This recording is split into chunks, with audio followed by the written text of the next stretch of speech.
Okay, well, hello everyone. Thank you for joining us today for improving sleep for better mental health and wellness. More often than not, sleep is the first thing to go when times get tough.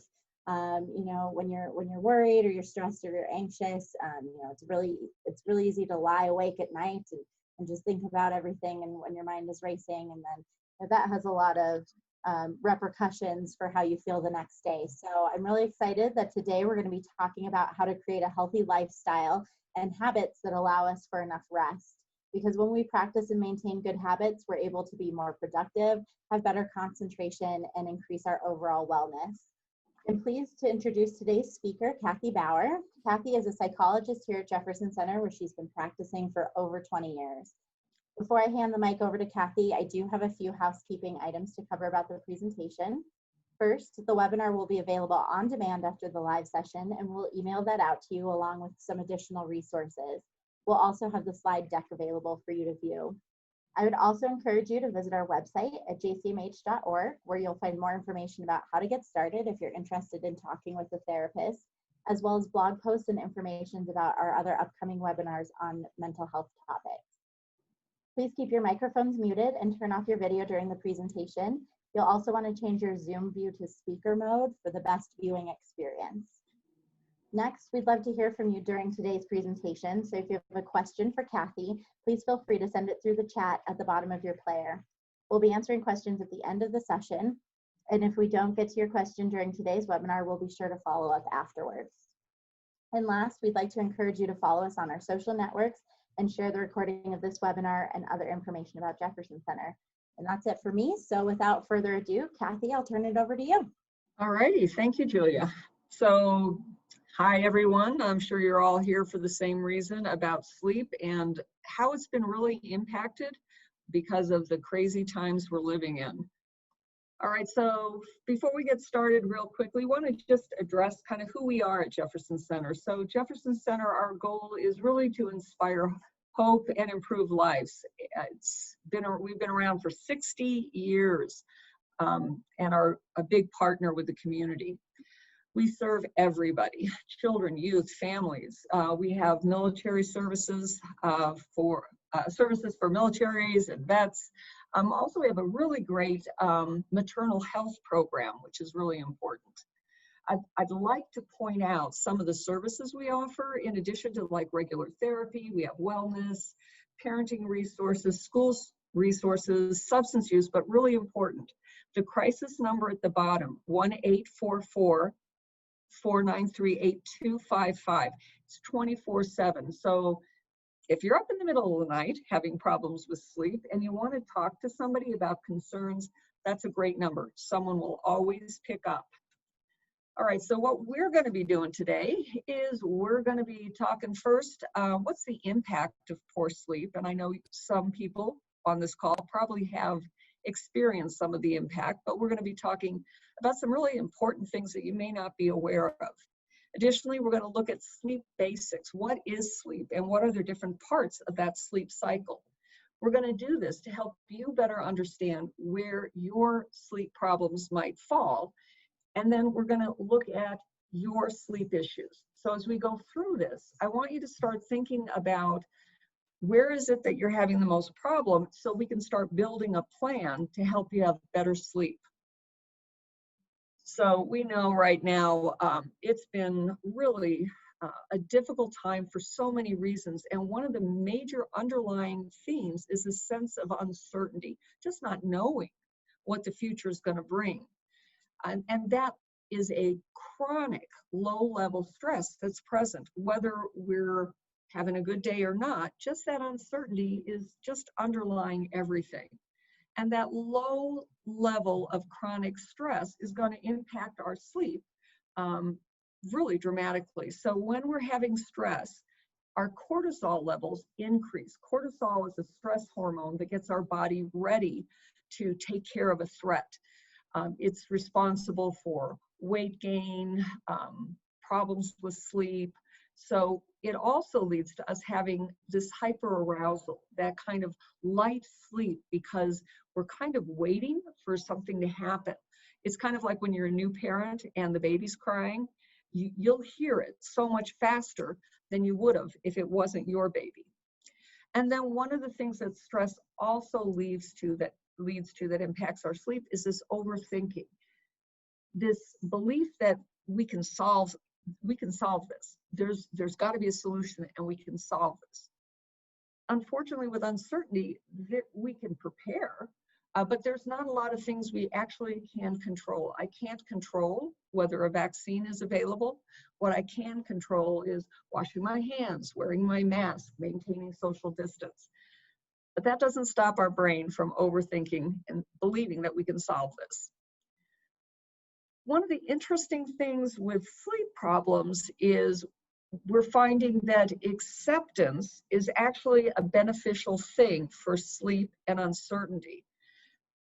It's this non-acceptance that actually makes it harder to sleep. So acceptance doesn't mean I like it, I want it, I find it a good thing. Acceptance simply means I'm willing to accept the situation as it is without trying to change it or make it be something that it isn't. Which brings this next piece into play. So when we move into greater acceptance, not that we like it, but it's just this is what it is, it helps us increase our tolerance for uncertainty, which then reduces the impact it has on our chronic stress. All right, so this slide is kind of like, have you been thinking you're having a lot of strange dreams lately? Well, if you are, you're correct. Since the pandemic started back in March, the people who research sleep and dreams have found there's been a definite uptick in vivid and sometimes disturbing dreams. This directly relates to the process our brain goes through when we go to sleep anyway. So the part of the dream cycle, its process is like a housekeeper.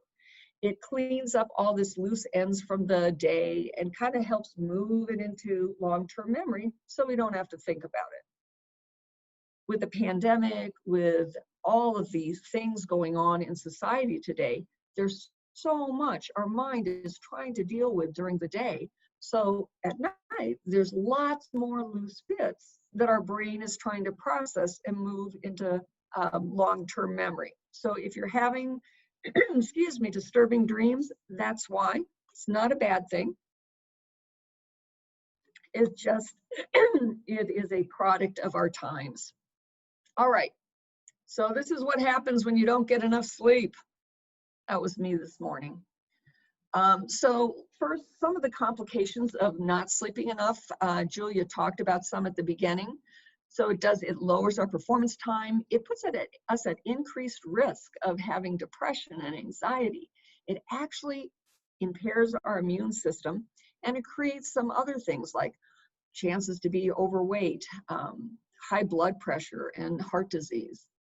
One of the things we've been finding before the pandemic, and we're seeing a lot more now, is technology is really impacting our sleep because we're constantly looking for the news, and those cell phones that we all have with us, they emit a blue light, and that blue light actually suppresses our brain's ability to secrete something called melatonin. And melatonin is that hormone that tells our body it's nighttime, time to sleep. And it can actually shift our circadian rhythm, that part of our brain, our body cycle that says time to sleep, so that if your body thinks it needs to go to bed at 9, if you're watching too much blue screen, it will now shift it to 12 at night. So we're going to be talking about how to handle that. So the people who don't sleep well because of technology, not a big surprise. It tends to be younger people who are constantly on their phones or laptops or screens. We also know that they're the same group that's impacted the most by drowsy driving. So drowsy driving is as bad as driving under the influence of alcohol. So that's pretty important to think in terms of if you're out there driving and you haven't been sleeping, you're at pretty higher risk for having a bad outcome. And again, likelihood of driving drowsy tends to be the younger generation, 18 to 29, but even my age group, we're still pretty high, 52% chance. All right, I love this meme. Insomnia sharpens your math skills because you spend all night calculating how much sleep you'll get if you're able to fall asleep now. All right, so we're going to start looking at the sleep cycle. And this is where I want you to start thinking in terms of where is it that I'm waking up the most, or am I having trouble falling asleep? So when you sleep, there's actually different cycles, stages that your body goes through. Stages 1 and 2 is this really light sleep. It's where you might jerk awake suddenly. You're kind of falling asleep, but you're still in a conscious enough state that things can wake you up. Stage 3 and 4, a really important stage of sleep. This is where you're in a deep, restful sleep. Your heart rate slows down, your breathing slows down. These are the stages where your body does repair. So cell repair, cleaning out toxic stuff in the cells, this all happens when you sleep. So it's a really important piece of your sleep cycle. Stage 5, you may know as REM, rapid eye movement. That's where we dream. Your eye moves back and forth real quickly. That's how we know you're in REM. So as you sleep during the night, you go through several cycles of each stage. So in the beginning, as you see, we start out with that light stage 1, moving into the deeper stage of 2, but still light sleep. Then we go into 3 and 4, where we get to start having deep, restful sleep. Our body starts healing and repairing damage done during the day. Then we start moving back out of it into stage 2. Then we go into REM. So in REM, we're having those dreams. REM starts out smaller at the beginning of the night. And as we start cycling, each cycle's about 90 minutes, REM gets longer and longer till then we finally wake up. So can't wake up late if you never go to sleep. That was me the other day. My daughter started back up at school, so I'm a little concerned about all the COVID stuff going on, and it doesn't help. All right, so how much sleep do we really need? This is a table of what on average people need to get sufficient sleep to be able to be productive. And as you can see, adults, even older adults, need 7 to 9 hours. Your kids, your teens, still need a lot of sleep.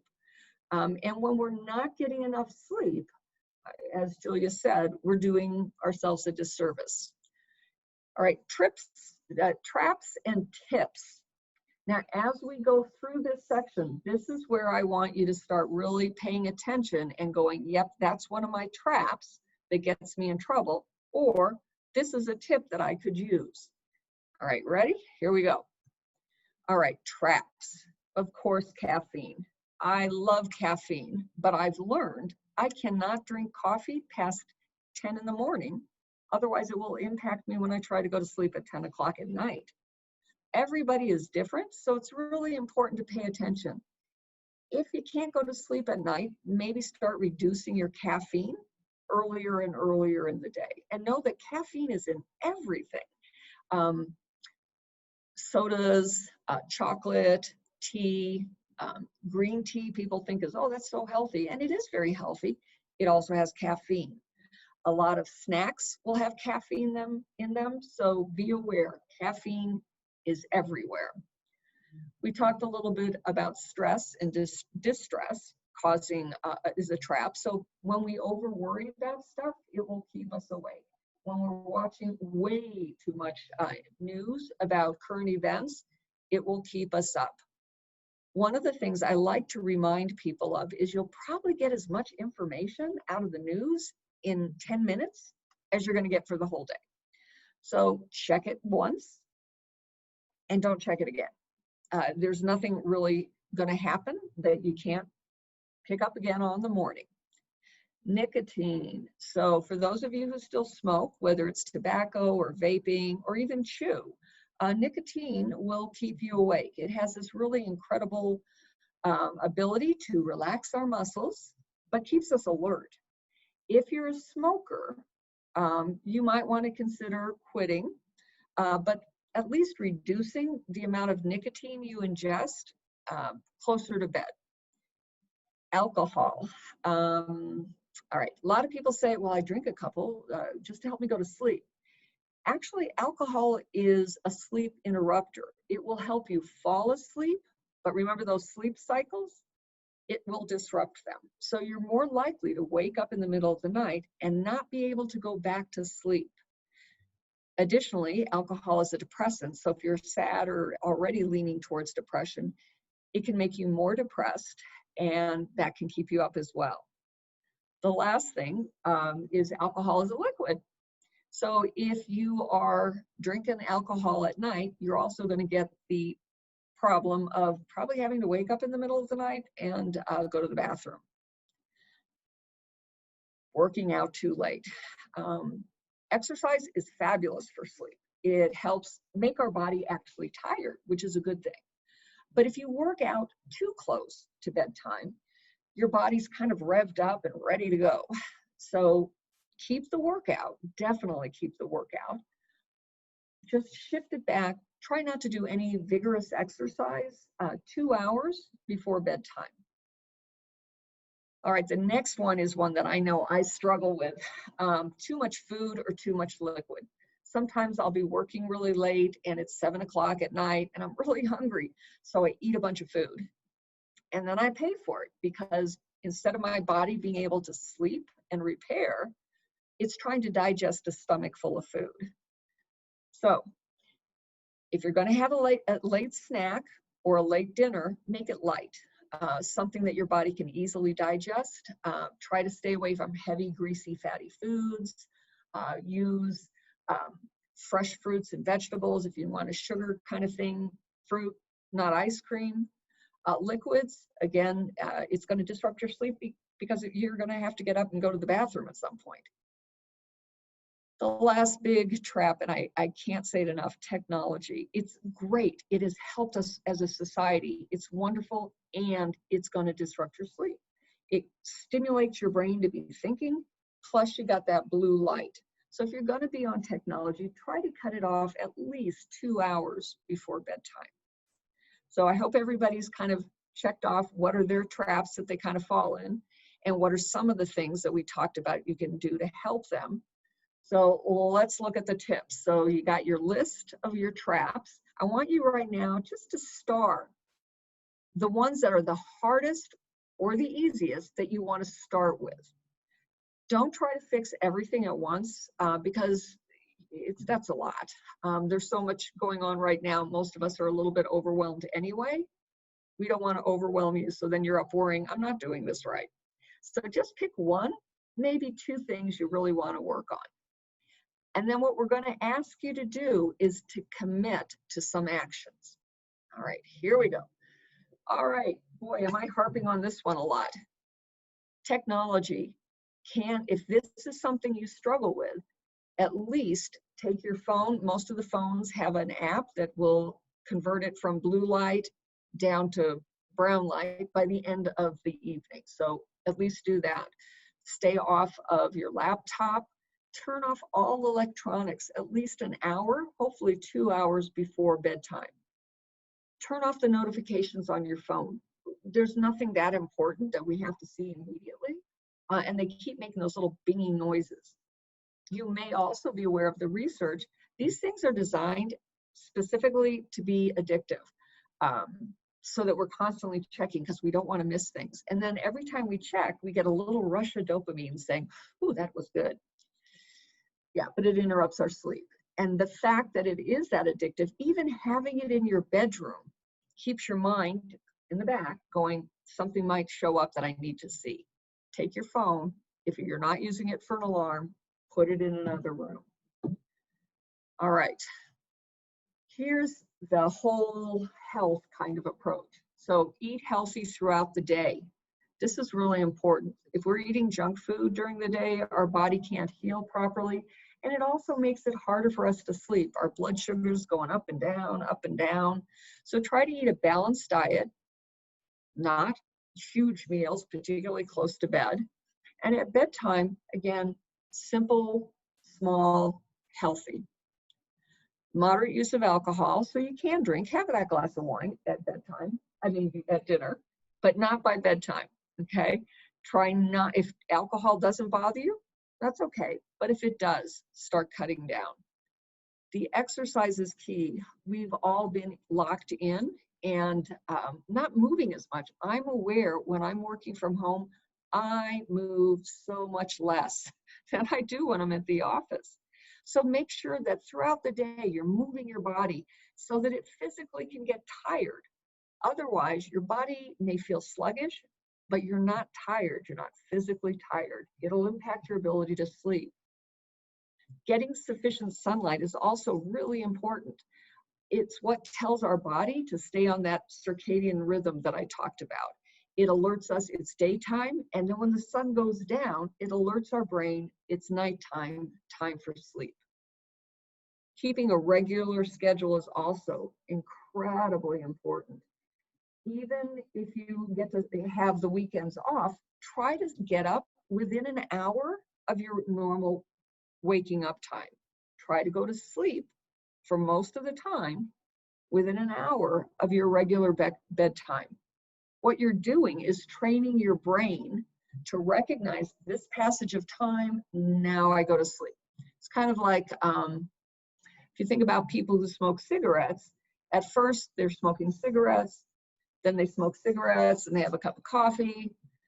And they do that enough times, just having the cup of coffee once the cigarette. So we're also trying to condition our brain to go to sleep based on certain cues. Absolutely cut down the caffeine. That's a huge one.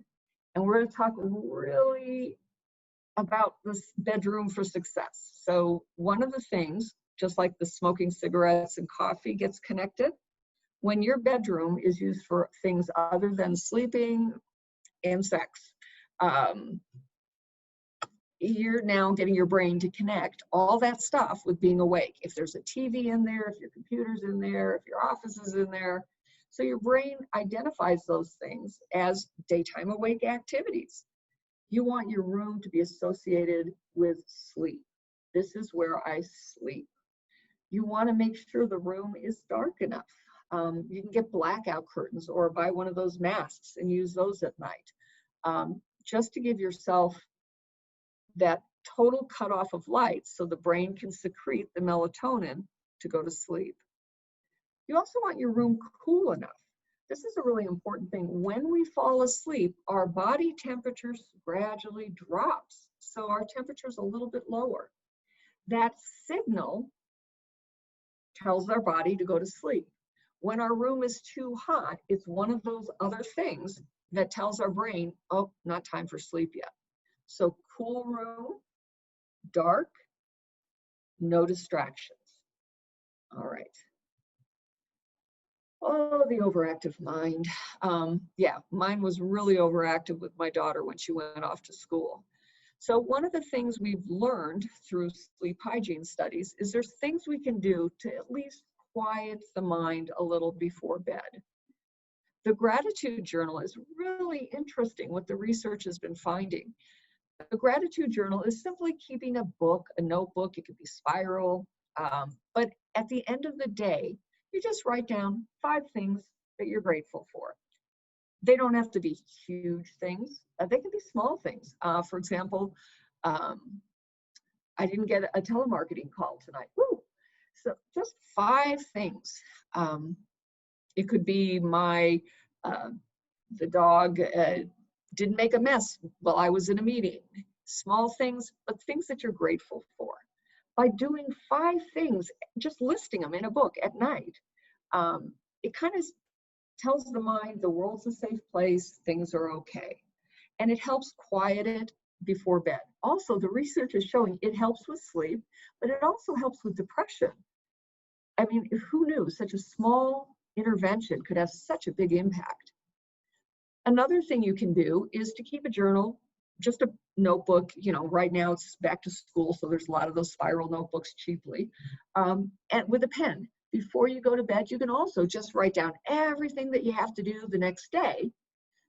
That tells the mind, I've got it written down. It's not going to get forgotten, so I don't need to worry about it tonight. And then if you do wake up in the middle of the night, you write down your thought, you close the book, and you go back to sleep. Another intervention is to schedule your worry. So again, you're going to get as much benefit out of worrying in 5 minutes as you're going to get in 5 hours. So schedule a worry time. I'm going to worry, let's see, at 4 o'clock today for 15 minutes. And then your mind goes, there's a time for me to worry. I'm good. Give yourself a reminder that I can take care of this in the morning by doing things like putting a Post-it in your bathroom or setting an alarm on your clock that says worry, or just some way to let your brain know. And this is big. We just are trying to let our brain know, I've got this. You don't need to think about it till tomorrow morning. For the overactive mind, another strategy that's really good is relaxation and breathing. Now, don't do it with the intent, if I breathe, I'm going to go to sleep. Because as soon as you do that, your mind's going to start going, oh, are we asleep yet? Are we asleep yet? So just do it as a way to relax the tension in your body. You can do it by diaphragmatic breathing, that big, deep belly breathing. You can do it by closing your eyes and imagining a vacation that you went on that was really relaxing and peaceful. You could do it by thinking about a goal that you want and seeing yourself successfully accomplishing that goal. There's a whole bunch of relaxation and breathing techniques, and you can find them on the internet, our website. We have wellness classes where they can teach you all of this stuff. All right, so I'm hoping you're checking stuff off that you're going to be using in your commitment plan. So now that's what we're going to do. We're going to build your sleep plan, and I'm going to give you an example of one. So here's my plan. My room's going to be comfortable. It's going to be dark. It's also going to be cool. My room has no distractions in it right now because my daughter went to school, so all her stuff's gone. Taking a hot bath. When you take a hot bath 90 minutes before bed, it gets your body into that cooling cycle. So it will help you sleep, and that's one of the things I do. I have a predictable wind down that I do every night. And again, if you have kids, you know that you have that routine with them, and it kind of gets conditioned in their brain. I put my pajamas on, I brush my teeth, mom reads me a story, and then the brain goes, and the next thing is sleep. So create one routine for you that works to help your brain go, next step is, I go to sleep. So aromatherapy, some people use that and appreciate and like it. For example, there's lavender, tends to be a very calming, soothing scent. If that works, do it. And then for me, I don't do electronics at least an hour before bedtime. I have a small lamp that I use, so when I read, the light's coming behind me, not shining in my eyes. So my brain goes, oh, it's dark, send out the melatonin. So here's what we're going to do now for you. For each of these areas, I want you to check off. Do you have a sleep environment that has traps in it? Is it crowded? Is it light? Is it noisy? And then identify what is a tip? What is something that you're willing to do to change that? Maybe I'm going to get a white noise machine. Maybe I'm going to buy an eye mask. So what is it that you're going to do? Nighttime routine. What is it that you can do to create that constant, predictable routine that tells your brain next step is go to sleep? And then think about daily habits. So the daily habits are, can you start reducing your stress throughout the day? Can I talk to people about what's going on for me instead of harboring it inside and chewing it like a dog with a bone? Am I going to reduce my caffeine because it's too much, too late? So think about what it is and quickly write down, if that's you have traps there, what's your tip that you're going to do? Nutrition, exercise, those are so important. Again, if you have a trap, what's your trap? And then the tip, what are you going to do to fix it? The mind tamer, really important. All of our minds right now are on hyperdrive. And if you're finding that you are getting a little bit more anxious than is helpful, definitely Jefferson Center can help you. We have therapists that are specialized with anxiety disorders. If you need help, we're here. And then wild card. Is there something that you specifically know that you do that makes your sleep not good? Write that wild card down and then just brainstorm. What could I do differently to have a better outcome? Now, the last thing I want you to do is I want you to pick one of those things, and now I want you to commit to doing it. One way you can commit to do it is to tell somebody else, this is what I'm going to do, and I want you to help me stay accountable. And then figure out how they can help you. Do you want them to call you in the morning and say, hey, did you go to bed last night by 9? Or if it's like, I'm going to be exercising, so that's going to help my sleep. Hey, would you exercise with me? So brainstorm some ways so that you can keep that commitment. And then the last piece that's really important is reward yourself. Change is not going to happen overnight. You're going to put these things in place. Don't expect, the first night, woo, I'm sleeping. It could take a week. It could take 2 weeks. So you just got to stick with it. And then reward yourself every day for doing the things to improve your sleep. All right, so we're coming to the end here. We're going to take questions soon. So Jefferson Center, we have a speakers bureau. So if you have any topic that you'd like to hear about, definitely call us. We can help set that up. All the presentations are given by professionals. I'm a psychologist. A lot of my colleagues are licensed professional counselors, social workers. We can talk about wellness, whatever would be helpful. Last but not least, a lot of times these presentations, people are like, wow, I want to get more involved. What can I do? So stay in the loop. We have social media. We have website with information about how you can volunteer. You could donate. Some people don't have a lot of time, but they want to donate money. That's great. We also have a program called Mental Health First Aid. You could get certified in that. Just like there's physical first aid, there's also mental health first aid. How can I be helpful when someone I love is struggling? And you can also attend any of our events. We have a lot of them. Not as many now with COVID, but we still have them. And down below is the website address for more information. All righty, questions? Kathy, thank you so much. I know I learned a lot. This is really helpful. I'm excited to implement my own sleep plan. That's such a great idea. So we have gotten a couple of questions, and the first one is, they say, so I don't have a problem falling asleep. I fall asleep really fast, but I wake up in the middle of the night and then I can't fall back asleep. Do you have any tips for that? Yes, and that's where most people, they're able to finally get to sleep and then they wake up like at 3 in the morning. So one of the first things I would be checking, do you know why is it because your thoughts wake you up? Are you waking up because you're having like a panicky sensation? So figure out kind of what is it that wakes you up, because it could be this leftover stress. So I would encourage you to, when you wake up, don't look at the clock. Don't say, oh, I have to get back to sleep, because then you will not go back to sleep. What we tell people is stay in bed and just practice your breathing for about 10-15 minutes. If after 30 minutes you are not sleeping, do not stay in bed. Get up, go to the living room and do something else. Don't clean the kitchen. Because then that's getting you revved up. But you could read a book. But again, have the light coming from behind, not in your eyes. I find very boring reading material to always have around, because that helps. And then if you find you're having continued sleep problems, you might want to ask your doctor to see, is there any physical thing going on? Reduce your caffeine, all that stuff. All right?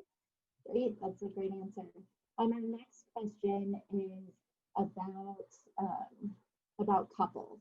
And so this person said, this person said, my husband tosses and turns all night, and then that ends up waking me up. Do you have any tips for how we could create a sleep plan together so that we can both get better sleep? Yeah, and that's laugh because I have a friend who she said, I don't want separate bedrooms, I want separate houses. Yeah, so one of the things, there's something called restless leg syndrome. He might want to just check with his doctor to see if he has that. Definitely have similar sleep plans. I mean, talk about what works. Maybe if you guys go to bed at the same time and he starts that, do you need to go to bed first, or is he waking you up in the middle of the night doing that? So you know what I'm saying? So there's lots of different things that could come into play. You might want to consider like separate bedrooms for if you really need to get sleep one night. Yeah, that restless thing, he may have restless legs, so he does need to get that checked out. Great. And then, so we have one final question, and this one is about kids. So this person says, how do you have any tips for, as a parent whose kid is going back to school, do you have any tips for how we can get back on a better routine so that they, are going to bed at a good time and they're able to wake up and be, bright and ready for school? Yeah, and I think that's the problem at the beginning of school for most parents. And it's really nice, and it's, if before school starts, you spend 2 weeks before school starts getting them back in a pattern. So one, depends on their age, but trying to get them involved in coming up with the bedtime routine. So maybe if they're younger children, you can create like pictures that show we're going to do this, we're going to do this, and they can check it off as they go along. And I know it's hard, but no TV. You got to cut off that TV. It depends on the age of the kid, but if they're younger children, 7 o'clock, no TV, because it's just going to keep them going. Definitely make sure they're getting enough exercise, because they're sitting all day in school or sitting in front of a computer if they're doing online now.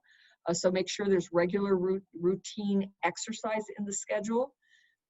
But then at night, you do non-technology based stuff and a routine. We have dinner, we go for a walk around the neighborhood.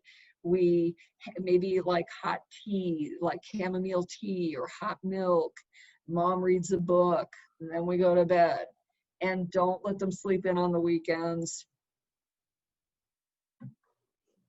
I think that sleeping in on the weekends one is probably hard for parents and adults to, Yes.